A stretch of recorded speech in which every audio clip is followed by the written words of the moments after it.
如果违反我们的入党标准，我们就除名；违反其他的党规或党纪，我们就进行处分。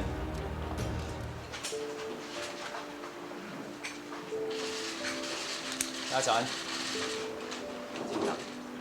那同时呢，我们有非常明确的入党的标准，就是说从2013年开始，我们有3件事情，如果你曾经违反、曾经触犯，那就没有办法加入民进党。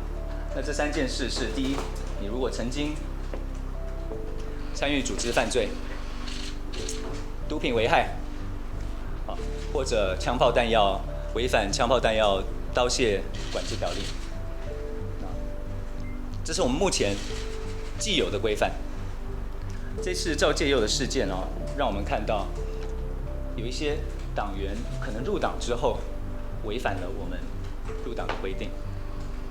那我们从赵介佑身边的相关人士开始，也透过公开的资料开始去了解，去盘查。目前我们看到大概有5位的同仁似乎有违反我们条例的状况，但是是不是同一个人，我们还要再去更深入的了解。我待会会跟各位报告，我们也有请一个律师团队协助我们做这方面的工作。有违反我们党纪事实的人，绝对严处严惩。但是没有做，我们不能因为同名同姓而诬赖了任何人，好不好？那我们做这一切的审查，从新进党员的审查，以及既有党员的审查，我们做这一切，当然是我们要落实我们既有的规范。那第二个很重要的是，我们必须还我们25000位党员一个清白。大多数的民进党党员是正派的，有热心的，认同民进党价值的。我觉得这个我们一定要维护。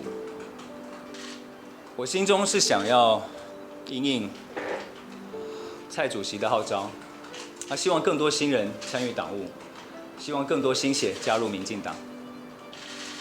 我们希望民进党能够落实我一开始所说的一个开放的政党。我们希望民进党的组成能够更加反映台北市、反映社会的结构。我们希望强化民进党台北市党部跟台北市民之间的连结。那透过这一次的事件，我们看到这个工作更加重要。